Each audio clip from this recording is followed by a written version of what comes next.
Yo,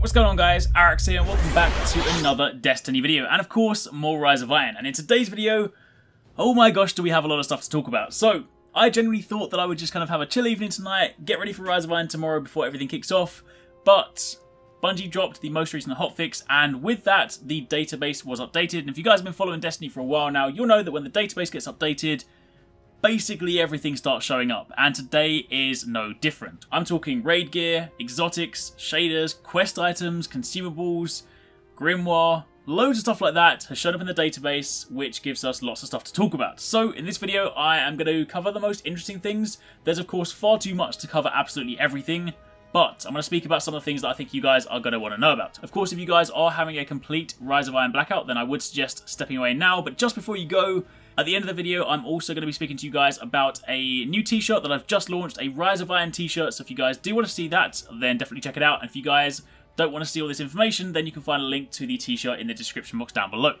Anyway, let's get started. So, first up, raid gear. We've obviously seen the raid gear before in the trailers, in the vidocs, so by now we know what it looks like. However, with the raid gear sets showing up in the database, we now have names for them, and we also now know that there are two different sets. I know this is kind of given, based on the Taken King. We have the normal set and the harrowed set, but this time in Rise of Iron it's instead the normal set and the spliced set. So the Titan's armor set is called the Cosmoclast, the Hunter set is called the Nanomania set, and the Warlock set is the Miasma. The predominantly red set here, this is the normal set, so this is what we'll get on Friday when we start playing through the raid for the first time. And then when hard mode comes out and they release the second set of armor, the spliced armor, this is what it looks like. Of course, in the second set, black is the kind of predominant color with red accents, so I'd say the first one is red and black, second one is black and red. So, that's a quick look at the raid armor. Of course, also in the database, we got to look at some of the Iron Banner gear, the Iron Lord gear, all that kind of stuff, but again, we've seen that before. So the other thing I do want to speak about is the Queen's Guard armor. Queen's Guard armor, of course, that was something that was available way back in year 1, when there was the first kind of Queen of the Reef event. However, in the database, there is new Queen's Guard gear. It looks aesthetically the same, but it has the Rise of Iron icon on it, which would probably go to indicate the fact that at some point, not necessarily at launch, but at some point further down the line, we're going to see the kind of Queen event come back. So there'll be like an emissary coming to the tower, and maybe that's what the back of the tower is going to be used for, because as we know, Iron Banner in Rise of Iron is now going to take place in Felwinter Peak and not at the tower, so I'd imagine that's what the tower remains useful for. So Queen's gear is coming back at some point.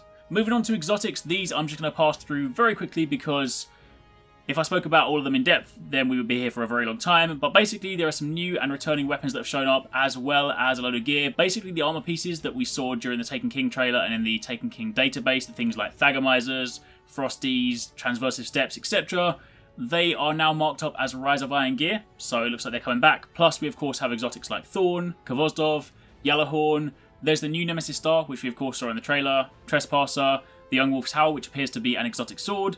Also, one of the interesting things here is that there are some weapons that don't seem to be showing up. We've seen some gameplay of this exotic pulse rifle, which I assume is probably tied to collecting all of the Dormant Seaver clusters.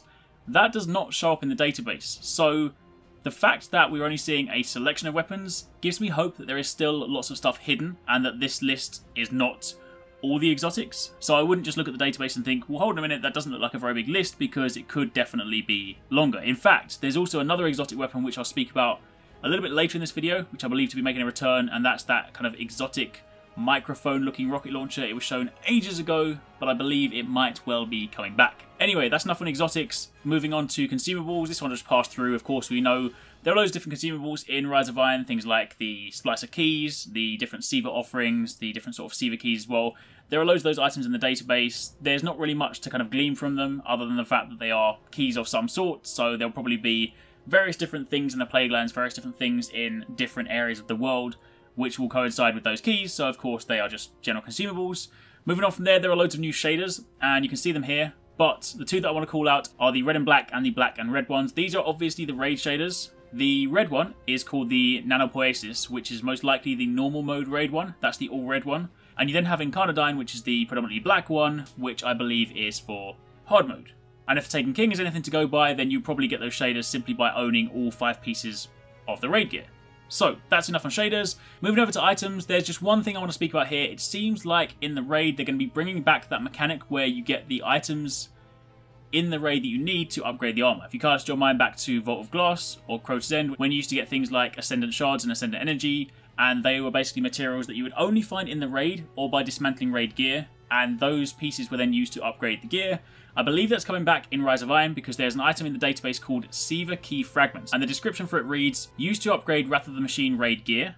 10 of these can also be consumed to create a Siva Cache key, which opens Siva caches in Wrath of the Machine raid. So that also probably goes to illustrate the fact that there will be chests in the raid that you need keys to open as opposed to just simply being able to open them, which of course means you'll have to farm some more stuff. But I actually kind of like this mechanic. While it does slow down progression and slow down gear upgrading, it's a pretty cool system because it basically encourages you to play the raid over and over again. And of course if you get duplicate armor pieces, they actually have value because you can dismantle them into these fragments. Moving on from there, a couple of things on the mission side of things. So there are 3 items here that I want to call out. The first one is called the Siege Engine Tech, and it says that Shiro 4 will want to see this. Now, we don't know what the Siege Engine is yet. Based on what we've seen from trailers, I would hazard a guess that maybe it's what the Death Zamboni is called. Right now, Bungie have only ever referred to that big raid boss on top of the wall as the Death Zamboni. It's entirely possible that that's called the Siege Engine, and if it is, maybe this tech is something that drops from the boss and leads to some kind of exotic weapon quest, and this is the one that I think leads to that exotic microphone rocket launcher. I appreciate it's a little bit of a stretch, but a few days ago a perk list got added to the database. There were some new weapon perks that showed up. Some of them we've seen from things like the artifacts, but some of them were for weapons we had yet to see. And there were 2 particular weapon perks which seemed very likely to link to this weapon. You can see them on screen right now. So if they exist in game, and you get something like this Siege Engine Tech, and of course if the raid boss is the Siege Engine, and of course it's throwing volleys and throwing explosives, it wouldn't be too far-fetched to believe that that could be linked to some sort of exotic questline. Of course that is wild speculation right now, but that's where my thought train's going. On top of that, you also have the Axis Core. It says that Lord Saladin will want to see this, and the Volsic Core says that Tira will want to see this. They look remarkably like Siva Tech, and I would probably be willing to bet that they're also tied to the exotic pulse rifle quest chain. So again, probably something you get in the raid, probably something you then return to them and it triggers some sort of quest line, but either way, that's that. And the final thing I want to speak about is Grimoire. I'm not going to speak too much about the detail, but one thing I did notice is if you take a look at the enemies and you then click on the Siva section, there are cards for the dormant Siva clusters, much like there were cards for the calcified fragments, and for the dormant Siva clusters there are 31 cards. So up until now, we had no idea how many there were, but if the Grimoire cards are anything to go by, then it looks like there may well be 31 dormant Siva clusters.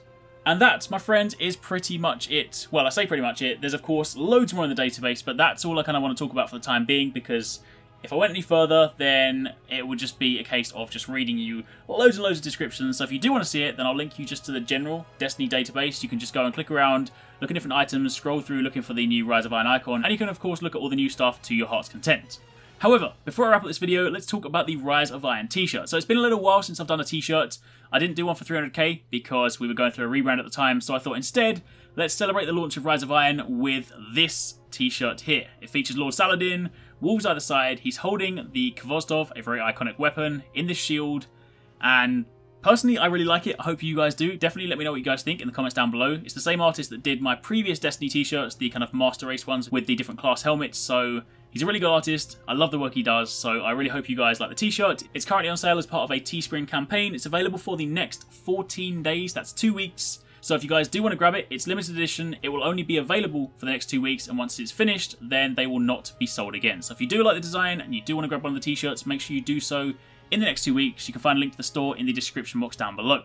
And that's pretty much it. That is everything for the time being. Make sure you tune in tomorrow because, of course, tomorrow Rise of Iron goes live, 10 AM if you're in the UK, I believe 2 AM if you are in the West Coast, and of course anywhere else, then just check your kind of local time converters. Either way, not long till Rise of Iron now. I've got loads of videos coming for you guys. I spent all weekend making loads of videos from my time in Seattle, some things that I can't release until tomorrow, so I'll have loads of cool things to show you guys then. But for the time being, thank you for watching, take it easy, catch you next time, peace out.